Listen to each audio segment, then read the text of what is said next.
Hello friends, હું છું Hardik Patel. Icon engineering tuition ક્લાસીસની ચેનલમાં વિદ્યાર્થી મિત્રો આપનું સ્વાગત છે. ડિપ્લોમા સેમિસ્ટર 4 અને સેમિસ્ટર 6 ન્યૂ સિલેબસ પ્રમાણે સેમિસ્ટર 4 અને ઓલ્ડ સિલેબસ પ્રમાણે સેમિસ્ટર 6 એટલે અત્યારે જે સેમિસ્ટર 4 માં સ્ટડી કરી રહ્યા છે અને અત્યારે જે સેમિસ્ટર 6 માં સ્ટડી કરી રહ્યા છે એ બંનેને કમ્બો સબ્જેક્ટ આવે છે. કોમન સબ્જેક્ટ છે mechanical of design of mechanical engineering. Mechanics engineering જે સબ્જેક્ટ છે એટલે કે ડીએમઈ સબ્જેક્ટનું નામ છે ડીએમઈ, જે સેમિસ્ટર 4 માં બી આવે છે અને સેમિસ્ટર 6 માં બી આવે છે. બંનેનો સિલેબસ સેમ છે તો એના આઈએમપી ક્વેશ્ચન્સ બી સેમ થવાના છે. તો જીટીયુ ની તૈયારી કરવા માટે અહીંયા જેટલા બી ક્વેશ્ચન્સ આપું છું એટલા ક્વેશ્ચન્સ પરફેક્ટલી કરી લેશો તો સમજી લો કે જીટીયુ માં 70 માંથી 70 લાખ માર્ક્સ લાવવા છે તો ઈઝી આવી જશે અને આખું પેપર આમાંથી આવશે. વિદ્યાર્થી મિત્રો, આનું જે ક્વેશ્ચન્સ છે એના વિથ આન્સર ગુજરાતી અને ઇંગ્લિશ બંનેમાં આપણા કોર્સની અંદર ઇન્ક્લુડ કરેલા છે. ત્યાંથી કોર્સ પરચેસ કરી શકો છો. કોર્સની લિંક બી બાયોમાં મૂકેલી છે અને વોટ્સએપ ગ્રુપમાં હજી સુધી જોઈન નથી થયા તો ફટાફટ જોઈન થઈ જશો. એની લિંક બી બાયોમાં મૂકેલી છે. હવે જોઈએ કે સેમિસ્ટર 4 અને 6 માં ડીએમઈ માટે કયા કયા સબ્જેક્ટ્સ તૈયાર કરવા જોઈએ, કયા ચેપ્ટર્સ તૈયાર કરવા જોઈએ, કયા ચેપ્ટર્સમાં કયા ક્વેશ્ચન્સ તૈયાર કરવા જોઈએ, જેથી આપણે સારામાંથી સારા માર્ક્સ મેળવી શકીએ અને સારો એવો સ્કોર કરી શકીએ. તો one by one unit wise આપણે જોવાના છે. વિદ્યાર્થી મિત્રો, આના જે સુપર 40 ક્વેશ્ચન્સ આવવાના છે એ આમાંથી જ આવવાના છે એટલે અત્યારથી તમે યુનિટ વાઇઝ તૈયારી સ્ટાર્ટ કરી લેજો. બીકોઝ સુપર 40 પાસિંગ થવા માટે હોય છે, જ્યારે આ ક્વેશ્ચન છે આખું પેપર આમાંથી આવતું હોય છે તો આ ક્વેશ્ચન્સ કમ્પલસરી તૈયાર કરી લેવાના છે. તો વન બાય વન ક્વેશ્ચન્સ આપણે જોઈશું. અહીંયા જે ફર્સ્ટ ક્વેશ્ચન છે સમજીએ કે ડિઝાઇનના પ્રકારની સૂચિ બનાવીને સમજાવવાની પૂછાય છે કે explain list and explain types of design. પછી સલામતીના પરિબળોના મૂલ્યને અસર કરતા પરિબળો 3 માર્ક્સની અંદર ક્વેશ્ચન્સ પૂછી શકે છે. ઓકે, પછી સ્ટ્રેસ કોન્સ્ટન્ટ સમજાવવાનું પૂછી શકે છે. Very and very most important છે. પછી સ્ટાન્ડર્ડાઇઝેશનને મહત્વ સાથે વ્યાખ્યાયિત કરવાનું છે કે સ્ટાન્ડર્ડાઇઝેશનનું જે મહત્વ છે, જે એનું ઇમ્પોર્ટન્સ છે એ ઇમ્પોર્ટન્સ તમારે સમજાવવાનું પૂછી શકે છે.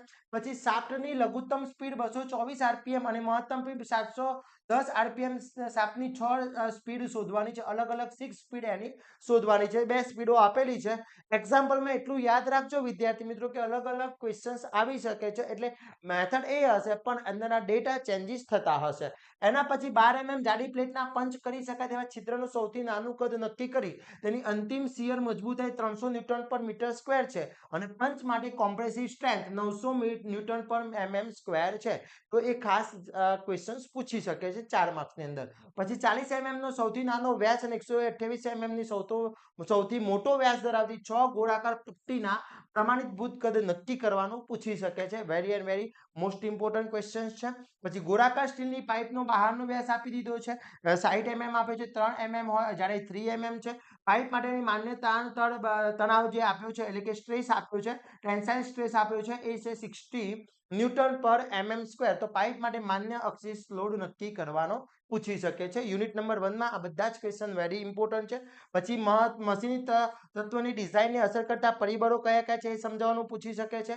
એન્જિનિયરિંગ સામગ્રીના કોઈપણ 7 ગુણધર્મો પ્રોપર્ટીઝ પૂછી શકે છે.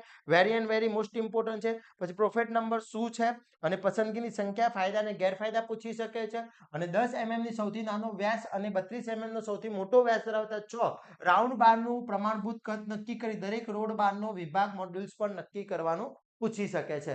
આટલા જે 12 ક્વેશ્ચન છે, 12 ક્વેશ્ચન જો તમે પરફેક્ટલી રેડી કરી લો છો તો યુનિટ નંબર 1 વિદ્યાર્થી મિત્રો તમારો આખો અહીંયા કવર થઈ જાય છે. એટલે યુનિટ નંબર 1 તમે પરફેક્ટલી કરવા માટે આટલા ક્વેશ્ચન્સ કરવા જરૂરી છે. આ બધા જ ક્વેશ્ચન્સના વિથ વિડિયો લેક્ચર્સ આપણે એના આન્સર વિથ આન્સર આપણા કોર્સની અંદર ઇન્ક્લુડ કરેલા છે. ત્યાંથી કોર્સ પરચેસ કરીને બી તૈયારી કરી શકો છો. ઓકે, એના પછી યુનિટ નંબર 2 ની અંદર જોઈએ તો કટર સાધનના ઉપયોગો, ફાયદા ગેરફાયદા સમજાવવાનું પૂછી શકે છે. નકલ સાધનના ઉપયોગો, ફાયદા ગેરફાયદા પૂછી શકે છે.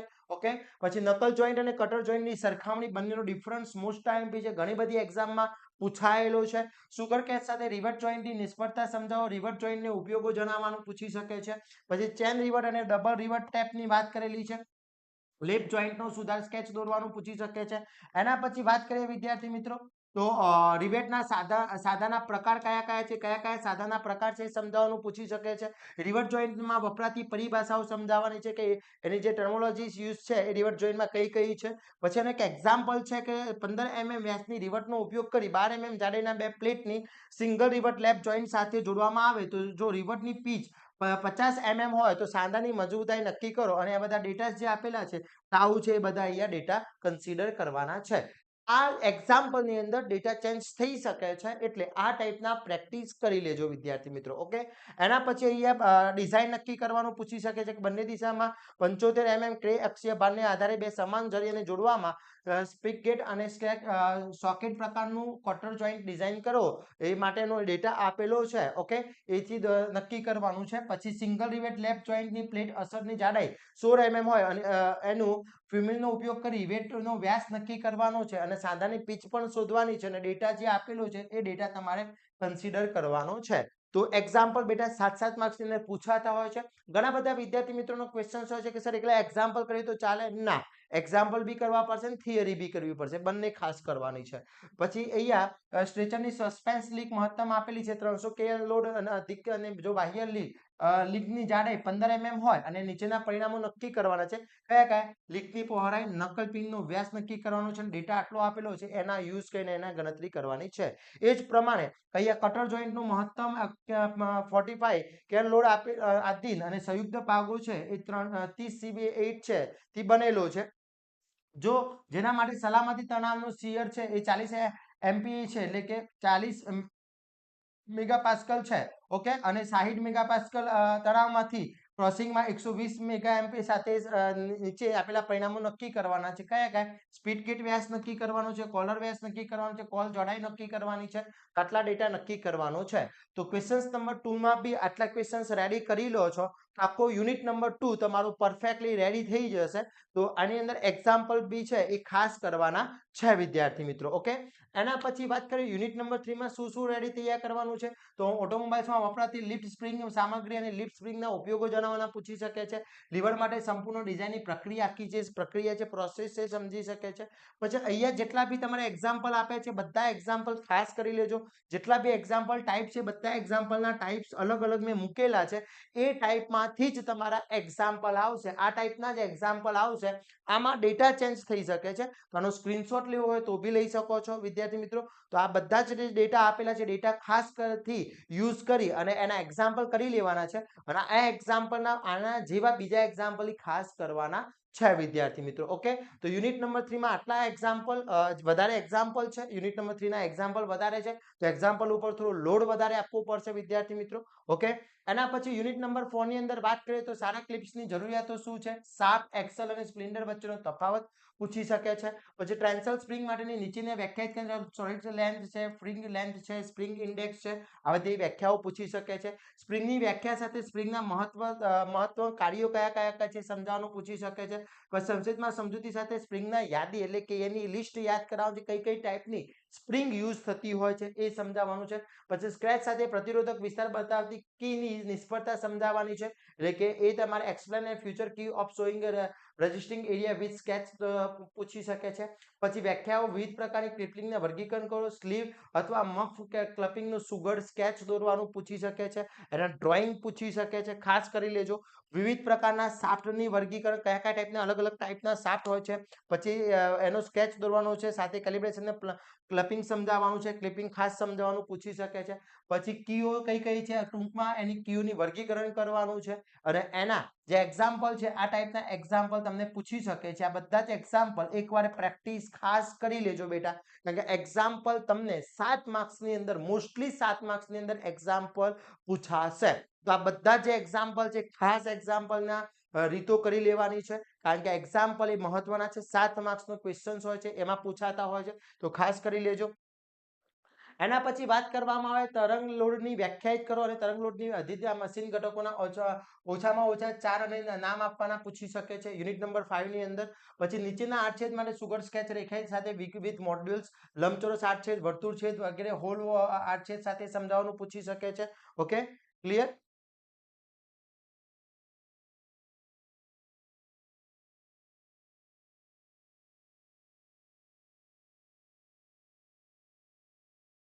પછી જ્યારે બેલ્ટની જોઈન્ટ તરીકે તરંગી લોડની આધિત હોય ત્યારે તેને આપેલા પરિસ્થિતિનો સ્કેચ તૈયાર કરવાનો. જ્યારે લોડ બેલ્ટ અક્ષને સમાંતર હોય ત્યારે એનું તમારે દોરવાનું છે. જ્યારે લોડ અક્ષ લંબ હોય ત્યારે તમને દોરવાનું પૂછી શકે છે. પછી bracket, column, C column, clamp જેવા તરંગી લોડને આધીન નીચેના મશીનનું ઘટક સુઘડ સ્કેચ દોરવાનું પૂછી શકે છે. મોસ્ટ આઈએમપી છે. પછી લંબચોરસના આડછેદના સિક કે એમ્પ્લિક અને 20 કિલોન્યુટનનો ઊભો લોડ કાર્ય કરે છે. તો એ ટાઈપનું એક એક્ઝામ્પલ તમને પૂછી શકે છે. આ એક્ઝામ્પલો ખાસ કરજો બેટા, બીકોઝ બધા એક્ઝામ્પલો બહુ ઇમ્પોર્ટન્ટ છે. જેટલા બી અહીંયા એક્ઝામ્પલ આપેલા છે એ બધાના એક્ઝામ્પલના સ્ક્રીનશોટ લઈ અને તૈયારી સ્ટાર્ટ કરી દેજો. બહુ ઇમ્પોર્ટન્ટ છે. આ બધા જ એક્ઝામ્પલ કેલ્ક્યુલેશન સાથે આપણી ક્વેશ્ચન્સ બેંકની અંદર વિથ આન્સર ગુજરાતી અને ઇંગ્લિશ બંનેમાં મૂકેલા છે. ખાસ કરી લેવા. Okay, clear. એના પછી યુનિટ નંબર 6 ની અંદર વાત કરીએ તો યુનિટ નંબર 6 ની અંદર પ્રેશર વેવ્સની એપ્લિકેશન અને વર્ગીકરણ સમજાવવાનું પૂછી શકે છે. થિંગ ગોળાકાર કવચની ડિઝાઇન પૂછી શકે છે. પછી હાઇડ્રોપ્રોસિસના સિલિન્ડરનો આંતરિક વ્યાસ 40 સેન્ટીમીટર, જાડાઈ 10 સેન્ટીમીટર છે અને દબાણ જે પ્રેસ આપે છે 60 ન્યૂટન પર મીટર mm થી વધુ ના તે માટે સિલિન્ડરનો આંતરિક દબાણની ગણતરી કરવાનું પૂછી શકે છે. ઓકે, તો આ ટાઈપના જે પ્રેશર વાળા છે, સ્ટ્રેસ વાળા છે, શિયર સ્ટ્રેસ વાળા જે એક્ઝામ્પલ છે એ ખાસ કરી લેજો વિદ્યાર્થી મિત્રો. આ બધા જ example very and very most important છે. થિયરી બી કરી લેવાની છે અને એક્ઝામ્પલ બી મોસ્ટ આઈએમપી છે. બીકોઝ તમારા માટે 7 માર્ક્સનો ક્વેશ્ચન્સ બહુ ઇમ્પોર્ટન્ટ થવાના છે અને એક્ઝામ્પલમાં ક્યાંક ને ક્યાંક પ્રોબ્લેમ થશે એની ખાસ તકેદારી રાખવાની છે.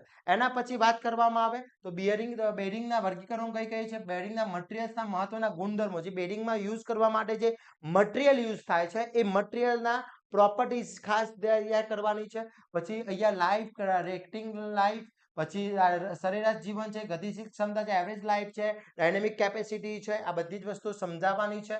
પછી એન્ટી ફ્રિક્શન બેરિંગની રચના, તેના ફાયદા ગેરફાયદા મોસ્ટ આઈએમપી છે.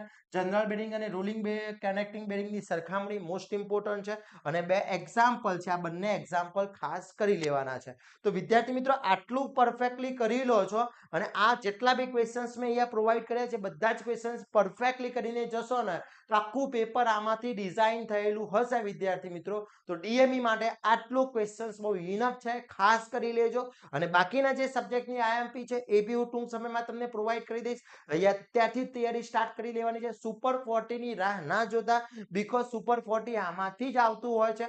એટલે જો તમે આ ક્વેશ્ચન્સ તૈયાર કરેલા હશે તો ખાલી જોવાનું થશે કે સુપર 40 ક્વેશ્ચન્સ કયા કયા છે. એટલે લાસ્ટ ટાઈમે આપણે દોડવું ના પડે, તૈયારી સારી થઈ શકે ત્યાં એ માટે અત્યારથી જ તમારી તૈયારી સ્ટાર્ટ કરવાની છે. અને આના બધા સોલ્યુશન ગુજરાતી અને ઇંગ્લિશ બંનેમાં આપણા કોર્સની અંદર ઇન્ક્લુડ છે. તો ફટાફટ કોર્સ જોઈન કરી શકો છો અને વોટ્સઅપ ગ્રુપમાં જોઈન નથી તો વોટ્સઅપ ગ્રુપ બી જોઈન કરી શકો છો અને તમારા ફ્રેન્ડ્સને બી આ રીલ્સ મોકલી દેશો જેથી વિદ્યાર્થી મિત્રો એને બી તૈયારી કરી શકે અને સારા માર્ક્સ લાવી શકે. અને આવા જ નવા વિડીયો સાથે નવા દિવસે મળીશું. ત્યાં સુધી વિદ્યાર્થી મિત્રો મને રજા આપશો. જય હિન્દ, જય ભારત.